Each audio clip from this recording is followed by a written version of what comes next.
Hi all, welcome to IAS IPS in second series. Today we will solve one of the most potential question which we can expect in the coming prelims 2020. And the question is, with reference to the chairman of Rajya Sabha, consider the following statements. Statement number 1, he is elected by the members of Rajya Sabha. 2, he cannot preside over the joint sitting of the parliament. 3, when his removal motion is under consideration, he can vote in the first instance. Select the correct answers using the quotes below. So we are moving on to statement number 1, that is the chairman of Rajya Sabha is elected by the members of Rajya Sabha. See, actually who is the chairman of Rajya Sabha?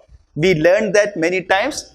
Vice President of India is the ex officio chairman of Rajya Sabha. Ex officio in the sense, just because of holding one office, he or she must be also part of another office. That means just because of holding the office of Vice President, he automatically becomes the chairman of Rajya Sabha. That is what mean by ex officio. So the Vice President of India is the ex officio chairman of Rajya Sabha, and so the chairman of Rajya Sabha is not elected by the members of Rajya Sabha. Please note that the chairman is not a member. Chairman is not a member of Rajya Sabha. Why? Because the Vice President of India is the chairman of Rajya Sabha. So we can eliminate statement number 1. Okay. What is statement number 2? He cannot preside over the joint sitting of the parliament. See, in our constitution there is a provision for joint sitting.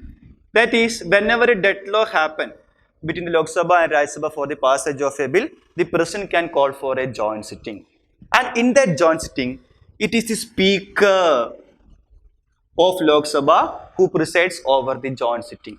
And in speaker's absence, it is the deputy speaker who presides. And in deputy speaker's absence, it is the deputy chairman of Rajya Sabha who presides over the joint sitting. So at any cost, the chairman of Rajya Sabha do not chair the joint sitting of both the houses of the parliament. So statement number 2 is right, because it says that the chairman of Rajya Sabha cannot preside over the joint sitting of the parliament. Statement number 2 is right. Fine. Regarding statement number 3, when his removal motion is under consideration, he can vote in the first instance. See, normally the presiding officer or the chairman of Rajya Sabha can make a cast vote. Cast vote in the sense, when there is equality of votes between the ruling and the opposition, at that time, to avoid a deadlock, the chairman can go for a cast vote. And during the normal proceedings, the chairman does not vote, or the presiding officer does not vote. Only in case of equality of votes between both the sides, the presiding officer make a cast vote. Okay, but when the removal motion is under consideration, in case of Lok Sabha speaker, the speaker can vote for the first instance, and during the removal motion, he will not be presiding the house. Okay, so during the removal motion, say example, for the removal motion of speaker of Lok Sabha is under consideration, he does not preside the house, and at that time he will only be a normal member, and at that time that person can vote at the first instance. But in case of chairman of Rajya Sabha, since chairman of Rajya Sabha is not a member of the house, even during his removal motion, he cannot vote. But he can take part in the meeting, but cannot vote even at that time.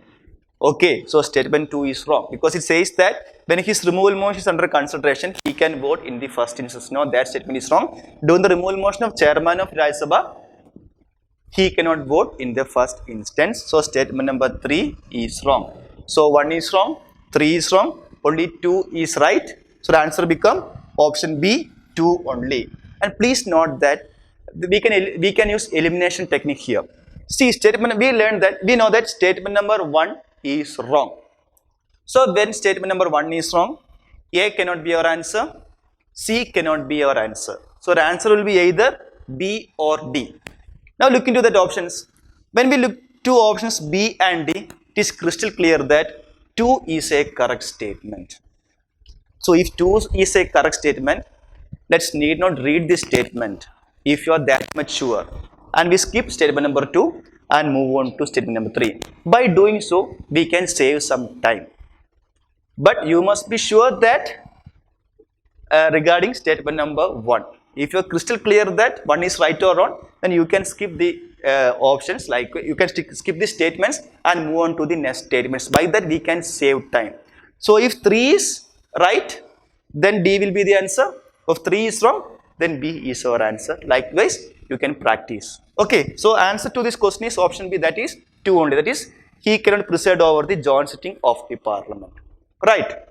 And if you feel this video series useful, please share it to your fellow aspirants and also subscribe our channel for more quality videos. Thank you for watching. Bye.